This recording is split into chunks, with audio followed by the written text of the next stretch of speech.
Hello అండి అందరికీ. ఈరోజైతే మినప్పప్పుతో చక్రాలు, కొంతమంది జంతికలు అంటారు కదా, అవి ఎలా చేయాలో చూద్దాం. ఫస్ట్ అయితే నేను ఒక చిన్న గ్లాస్తో మినప్పప్పు అయితే తీసుకున్నా, వాటిని కడిగి పెట్టుకున్నా. నానబెట్టాల్సిన అవసరం లేదు, డైరెక్ట్ కుక్కర్లో వేసేసి ఉడకబెట్టేసుకోవడం. ఒక హై ఫ్లేమ్లోనేమో 2 విజిల్స్, లో ఫ్లేమ్లో ఒక 2 విజిల్స్ వచ్చేలాగా ఉంచుకోండి. పప్పు అయితే మంచిగా ఉడికిపోతే ఇంకా దాన్ని ఉడికిన తర్వాత ఆ ప్రెజర్ అంతా పోయిన తర్వాత తీసి చూసాను. వాటర్ అనేవి కరెక్ట్గా సరిపోయినాయి, మనకి ఎలాంటి వాటర్ కంటెంట్ కూడా మిగలలేదు. ఇఫ్ ఇన్ కేస్ మిగిలినా కూడా మీరు ఏం వాటిని పడేయాల్సిన అవసరం లేదు. మనం మొత్తం పిండి కలుపుకునేటప్పుడు కూడా యూజ్ చేయొచ్చు. ఏంటంటే మూడు గ్లాసులు, అంటే మీరు కప్పుతో తీసుకుంటే ఒక కప్పుకి 3 గ్లాసులు సరిపోతుంది. ఒక కప్పుకి 3 కప్పులు వాటర్ యాడ్ చేయండి ఉడకబెట్టేటప్పుడు, అయితే ఆ కన్సిస్టెన్సీ సరిపోతుంది అనమాట. ఇది చల్లగా అయిన తర్వాత మిక్సీలో బాగా మెత్తగా పేస్ట్ అయ్యేలాగా వేసుకోవాలండి. ఇది గట్టిగా ఉంటుంది, మీరు కొంచెం వాటర్ యాడ్ చేసుకోవచ్చు, ఏం కాదు. వాటర్ యాడ్ చేసేసుకొని బాగా ఇడ్లీ పిండి కన్నా ఇంకా సాఫ్ట్గా వచ్చేలాగా మిక్సీ అయితే వేసుకోండి. ఇలా వచ్చిన కన్సిస్టెన్సీని చెక్ చేసుకుంటాం, అంటే మనం చాలా సాఫ్ట్గా వేసుకుంటేనే మనకి ఈ చక్రాలు అనేవి మంచిగా వస్తాయి అన్నమాట, జంతికలు. సో చెక్ చేసుకున్నాక దీని అంతటినీ తీసుకొని, అంటే మనం పిండి అవన్నీ వేసి కలుపుకునేలాగా వీలుగా ఉండేలాగా ఒక పెద్ద గిన్నెలో వేసుకోండి.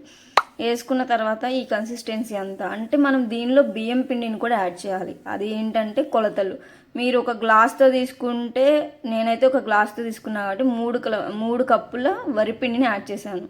ఏ దాంతో కొలతలు తీసుకుంటారో అదే దాంతో మూడు వేసేయండి, సరిపోతుంది. ఇలా 3 గ్లాసులు వరిపిండిని కూడా వేసేసి రుచికి సరిపడా సాల్ట్ని కూడా ఇందులో యాడ్ చేసేసాను. ఇంకా దీని మెయిన్లో ఓమా ఉంటుంది కదా, అది బాగా ఇలా నలుపుకొని వేసుకోండి. ఆ టేస్ట్ అనేది, ఆ ఫ్లేవర్ అనేది మనకు కూడా తెలుస్తుంది, ఎంత నలుపుకుని అంత బాగా వస్తుంది. ఇలా కొంతసేపు ఇట్లా నలిపేసిన తర్వాత అవి కూడా వేసేసాను.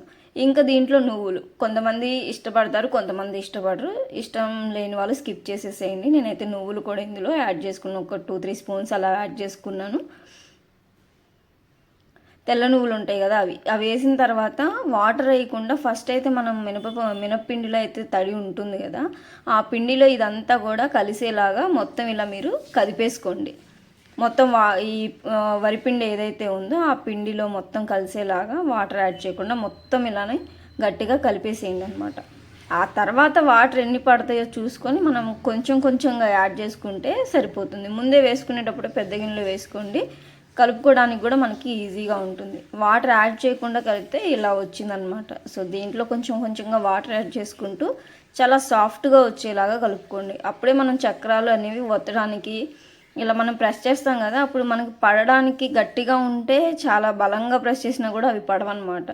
మామూలుగా మనం చక్రాల పిండి ఎలా కలుపుకుంటామో శనగపిండి, మరీ అంత లూజ్ కన్సిస్టెన్సీ కాకపోయినా కొంచెం, సో కొంచెం కొంచెం వాటర్ వేసుకుంటూ ఇలా కలుపుకోండి. చాలా సాఫ్ట్గా ఉండాలి, అలా అని మరీ ఇంకా లూజ్గా పిండి అయితే లూజ్గా ఉండొద్దు అనమాట. సో ఇలా మొత్తం పిండిని అయితే కలుపుకున్న తర్వాత నేను దీంట్లో మళ్ళీ మనం ఏంటంటే వేడి నూనెని, అంటే కొంచెం గోరువెచ్చని ఆయిల్ ఉంటుంది కదా, అది కాచి పెట్టుకోండి.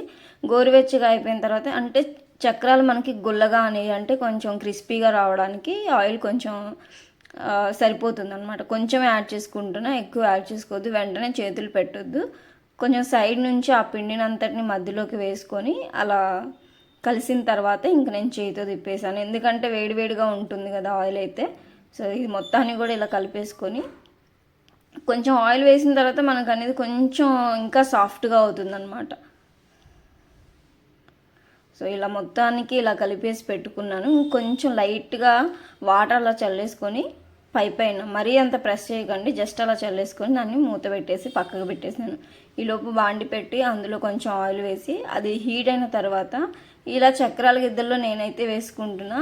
ఇలా ఆయిల్ యాడ్ చేసే కన్నా ఫస్ట్ ఆయిల్ అయితే యాడ్ చేసి చూశాను. మామూలుగా మనం చక్రాలు చేసుకునేటప్పుడు ఏంటంటే వాటర్ పెట్టేసి అలా చేసుకుంటాం కదా, ఆయిల్ పెట్టే కన్నా వాటర్తోనే ఫస్ట్ దాంట్లో ఆయిల్ పెట్టేసి వేసాను. అంత నాకు మంచిగా అనిపించలేదన్నమాట. తర్వాత దాని నుంచి ఇంకా వాటర్తోనే చేసుకుంటేనే మనకు బాగా వస్తాయి అన్నమాట. లోపలంతా కూడా వాటర్తో తడపండి లైట్గా, ఎక్కువ కాదు, లైట్గా ఇలా తడిని అద్దినట్టుగా అద్దేసేసి ఇలా తడపండి. ఇలా డైరెక్ట్గా అన్న వేసుకోండి, లేదంటే ఒక చిన్న ఆయిల్ పూసిన కవర్ అన్నా, లేదంటే దాంట్లో వేసుకొనన్నా మీరు తీసి వేసుకోవచ్చు. నేనైతే ఇలా డైరెక్ట్గా బాండీలోనే వేసేసుకుంటున్నా.